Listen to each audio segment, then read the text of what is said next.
السلام علیکم ورحمۃ اللہ وبرکاتہ. الحمد للہ الذی ہدانا لہذا وما كنا لنهتدي لولا ان هدانا الله. اما بعد. عن انس بن مالک رضی اللہ عنہ قال كان غلام یہودی یخدم النبی صلی اللہ علیہ وسلم فمرض فاتاه النبی صلی اللہ علیہ وسلم يعوده الى اخر الحديث. رواه البخاری.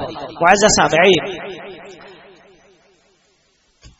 انسان اس دنیا کے اندر عارضی زندگی گزارنے کے لیے آیا ہوا ہے. موت اور جنازے کے متعلق کچھ دروس آپ کے سامنے انشاءاللہ الرحمن رکھے جائیں گے. واضح رہے کہ اللہ تعالیٰ نے اس دنیا کے اندر ہمیں آخرت کی زندگی کو سنوارنے کے لیے بھیجا ہے، اور موت بھی اللہ رب العالمین کے ایک مخلوق ہے. جیسا کہ فرمایا سورہ الملک کے اندر الذی خلق الموت والحیات، جس نے پیدا کیا موت کو اور زندگی کو، یعنی دونوں اللہ کی مخلوق. جس طرح ہماری زندگی اللہ کی مخلوق ہے، ایسے ہی موت بھی اللہ رب العالمین کی مخلوق ہے. حتیٰ کہ جب جنتیوں کا جنت میں فیصلہ ہو جائے گا قیامت کے دن، اور جہنمیوں کا جہنم میں فیصلہ ہو جائے گا، تو بیچ میں اللہ تعالیٰ موت کو لائے گا ایک دمبے کے شکل میں اور ذبح کروا دے گا، تاکہ پتہ چل جائے گا اب یہ موت جو مخلوق تھی ختم ہو گئی، اب موت نہیں آئے گی کسی کو، نہ جنتیوں کو آئے گی نہ جہنمیوں کو آئے گی. جنتی جنت میں ہمیشہ کے لیے اور جہنمی جہنم میں ہمیشہ کے لیے. بہرحال کہنے کا مقصد یہ ہے کہ اللہ نے موت کو اسی لیے پیدا کیا، اور مقصد اس کا کیا بتایا ہے؟ لیبلوکم ایکم احسن عملا، تاکہ وہ چیک کر لے، پرکھ لے، جان لے کہ تم میں کون سب سے بہتر عمل کرنے والا ہے. اچھا، قابل غور نقطہ اس میں جو ہے وہ یہ اکثر و عملہ نہیں کہا کہ زیادہ کون کرنے والا، احسن و عملہ کہا، یعنی سب سے بہتر عمل کرنے والا کون. اور بہتر تبھی ہو سکتا ہے جب ہمارا عمل قرآن اور حدیث کے مطابق ہو. پیارے نبی صلی اللہ علیہ وسلم نے سنن ابن ماجہ اور سنن ترمذی کی روایت کے مطابق فرمایا تھا ما انا فی الدنیا الا کراکب استظل تحت شجرۃ ثم راح وترک. میں تو دنیا کے اندر ایسے زندگی گزارو. جب نبی صلی اللہ علیہ وسلم صحابہ نے دیکھا چٹائی پر سوئے نشان پڑا ہوا، کہا یا رسول اللہ، آنکھوں میں آنسو لا کے کہا یا رسول اللہ ہم نرم گدا آپ کے لیے بنا لے. کہا نہیں، میں اس دنیا کے اندر جو زندگی گزارنے اور صرف ایک مسافر کی طرح جو کسی سایہ دار درخت میں سستانے کے لیے وہاں ٹھہرتا، اس کی منزل کہیں اور ہے، چلا کہیں اور سے، منزل کہیں اور ہے، وہاں صرف سستانے کے لیے ٹھہرا ہوا ہے، دھوپ سے پناہ حاصل کرنے کے لیے ٹھہرا ہوا ہے، تھکا ہوا ہے، وہ تھوڑا آرام کر لے گا پھر اپنے منزل کی جانب چل پڑے گا. ایسے یہ دنیا کی زندگی گزارنے کے لیے میں آیا ہوں. تو اس دنیا کی زندگی میں ہمیں اپنے مخصوص ایام گزار کے اللہ رب العالمین کے پاس دوبارہ حاضر ہونا. اس کے کچھ احکام ہے ہمارے سامنے انشاءاللہ الرحمن، وہ پیش کیے جائیں گے اسٹیپ بائی اسٹیپ آپ کے سامنے. ایک تو ایک کوئی بندہ بیمار ہو تو ہم اس کی عیادت کرنے کے لیے جائیں.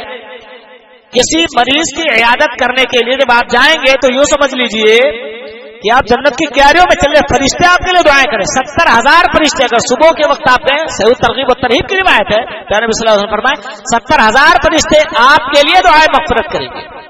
شام کو گئے ہیں تو صبح تک کے 70,000 فرشتے پھر آپ کے لیے، غالباً 70,000 کی کاؤنٹنگ ہے، 70,000 فرشتے آپ کے لیے دعائیں مغفرت کریں گے. تو اس سے بڑی سعادت ہمارے لیے کیا ہوگی کہ فرشتوں کی دعاؤں میں ہمارا شمار ہو رہا. فرشتے مخصوص ہمارے لیے دعا کر رہے ہیں، اے اللہ وہ بندہ جو دنیا میں اپنے فلاں بیمار بھائی کی عیادت کرنے کے لیے گیا ہوا ہے، تو اس کو بخش دے.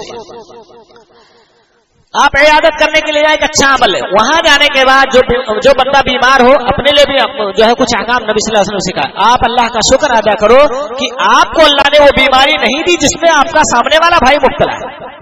اس کے لیے دعا بھی سکھائے ہیں، الحمدللہ الذی عافانی مما ابتلاک بہ وفضلنی علی کثیر ممن خلق تفضیلا. اس کا ترجمہ یہ ہے، تمام تعریف اس اللہ رب العالمین کے لیے ہے جس نے ہمیں نجات بخشا اس بیماری سے جس میں تم کو مبتلا کیا، اور بہت ساری مخلوقات میں ہم کو فضیلت دیا. یہ دعا بھی وہاں پڑھو، لیکن اس کے سامنے زور سے نہیں، آپ دل میں پڑھو، اللہ کا شکر ادا کرو. ورنہ اس کو اس بات پہ تکلیف دیکھو ہم بیمار ہیں اور وہ صحت یابی پر اللہ کا شکر ادا. بہرحال تو آپ دل میں یہ دعا پڑھیں اور اس مریض کے لیے بھی دعا کریں کہ اللہ تعالیٰ آپ کو شفایاب کرے.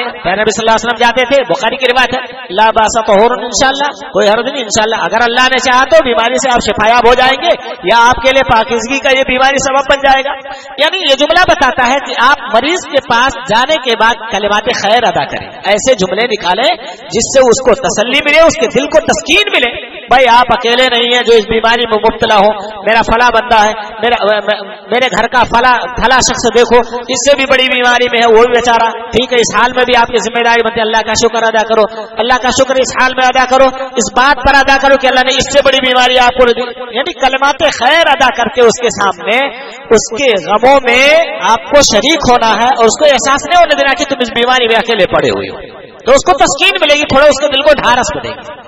کہتے ہیں نا خوشیاں بانٹنے سے زیادہ اور غم بانٹنے سے کم ہوا کرتے ہیں، تو آپ ایسے الفاظ بولیں جس سے اس کے دل کو تسکین ملے۔ اور دوسرے، اگر آپ کو موقع ملے، آپ کا کوئی غیر مسلم بھائی بھی ہو یا کوئی بدعتی یا بگڑا ہوا بھائی بھی ہو، آپ کو تبلیغ کا موقع ملے تو مناسب موقع دیکھ کر آپ اس پر مناسب لفظوں میں تبلیغ بھی کریں، آپ امر بالمعروف و نہی عن المنکر کا فریضہ بھی انجام دیں۔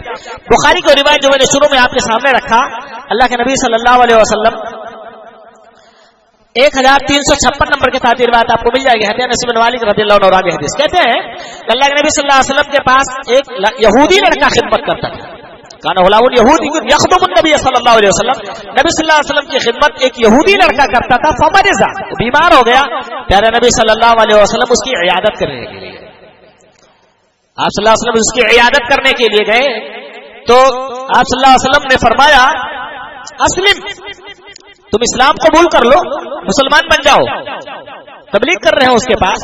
فنظر الی ابیہ، لڑکا اپنے باپ کی طرف دیکھتا ہے تعجب خیز نظروں میں کہ میرا باپ یہودی یہاں بیٹھا ہوا ہے، نبی صلی اللہ علیہ وسلم اپنے دین کی طرف مجھے بلا رہے ہیں، میں ان کا غلام تھا، اب دیکھو پشو پیش میں کیا کروں، میرے ابو کی طرف دیکھ رہا ہے، اس کے ابو نے بھی کہا اطیع ابا القاسم، اے میرے پیارے بیٹے تو ابو القاسم، یہ نبی صلی اللہ علیہ وسلم کا ایک لقب ہے، کہا ابو القاسم کی اطاعت کر، یعنی ان کی بات مان لے، اسلام کی طرف تجھے بلا رہے قبول کر لے، اگر تیرا جی چاہے تو قبول کر سکتا ہے، میری طرف سے اجازت ہے، انہوں نے اجازت دی، ان کی اطاعت کر لے کہا، تو اس نے کلمہ پڑھ لیا اور اس کے بعد اس کی روح قبض ہو گئی، انتقال کر گیا اسی مرض کے اندر۔ فخرج النبی صلی اللہ علیہ وسلم وهو يقول الحمدللہ الذی انقذہ من النار، نبی صلی اللہ علیہ وسلم وہاں سے نکلے تو آپ صلی اللہ علیہ وسلم اپنے زبان سے الفاظ ادا کر رہے تھے، تمام تعریف اللہ رب العالمین کے لیے جس نے اس بچے کو جہنم کی آگ سے بچا لیا۔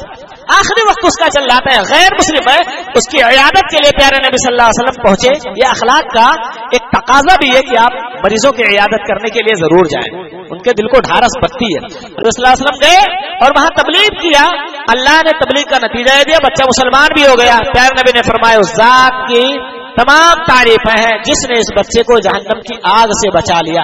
ممکن ہے کہ ہماری بھی تبلیغ کام آ جائے انشاءاللہ کسی کے لیے، اللہ ہم سب کو ان باتوں پر عمل کرنے کی توفیق عطا فرمائے۔